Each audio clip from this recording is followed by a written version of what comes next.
Welcome to the fifth episode of finance के फंडे। Fourth episode में हमने बात शुरू की थी फाइनेंशियल प्लानिंग के बारे में और हमने डिस्कस किया था फाइनेंशियल गोल्स क्या होते हैं, कैसे सेट करते हैं और उनको अचीव करने के लिए किस तरह से प्लान बनाया जा सकता है। आज का एपिसोड दो सेगमेंट्स में डिवाइडेड है। पहले सेगमेंट में हम बात करेंगे रिस्क प्रोफाइलिंग की और दूसरे सेगमेंट में हम बात करेंगे एसेट एलोकेशन की। पहले बात करते हैं रिस्क प्रोफाइलिंग की। रिस्क क्या होता है? कोई भी एसेट के लिए हमारे पास पास्ट रिटर्न का डेटा होता है। पहले एसेट ने कैसा किया है, जैसे एक साल में 10% पॉजिटिव, दूसरे साल में 12% पॉजिटिव, थर्ड ईयर में 5% नेगेटिव। यह हो गया पास्ट रिटर्न। लेकिन इस डेटा के बेसिस पे ये बता पाना कि ये एसेट या इसमें इन्वेस्ट करने से हमें आगे एग्जैक्टली कितना रिटर्न मिलेगा, वो पॉसिबल नहीं है।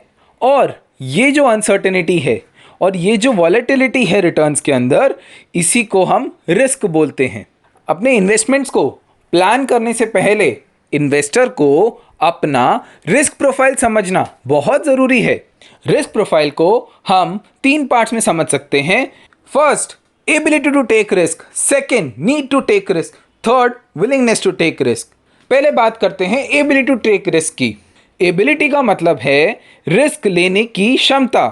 एक इन्वेस्टर कितना रिस्क ले सकता है, ये कई फैक्टर्स पे डिपेंड करता है। जैसे उसका इनकम कितना स्टेबल है, उसकी एज क्या है, उसके ऊपर कितने लोग डिपेंडेंट हैं, उसके अलावा घर में कितने लोग हैं कमाने वाले, वगैरह वगैरह। एक यंग इन्वेस्टर का करंट इन्वेस्टमेंट रिलेटिवली छोटा होता है। उसके पास काफ़ी टाइम है और पैसा अर्न करने का, अगर अभी कुछ हो भी जाता है, इसलिए वो इस समय पे ज़्यादा रिस्क ले सकता है।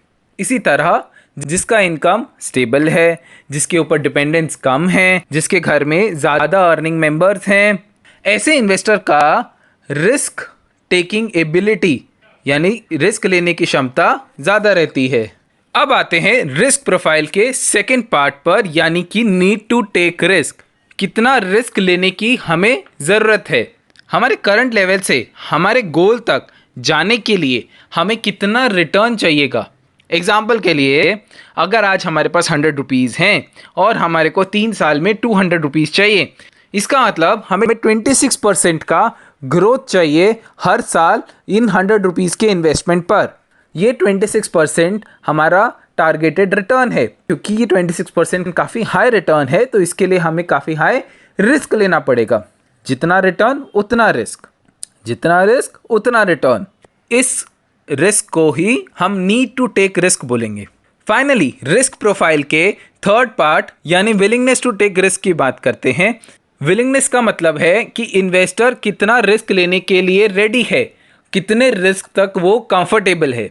अलग अलग एसेट क्लास में रिटर्न्स अलग अलग तरीके से दिखते हैं। किसी में फ्लक्चुएशंस कम होती हैं, किसी में ज़्यादा होती है। कहीं कहीं पर एक साल में बहुत अच्छा रिटर्न, कभी कभी नेगेटिव रिटर्न, इस तरह के भी सिनेरियोज रहते हैं। कहीं कहीं पर मोर और लेस स्टेबल रिटर्न रहता है। इन्वेस्टर की साइकोलॉजी के हिसाब से वो कितने फ्लक्चुएशन से कंफर्टेबल है, वो कहलाता है उसका विलिंगनेस टू टेक रिस्क।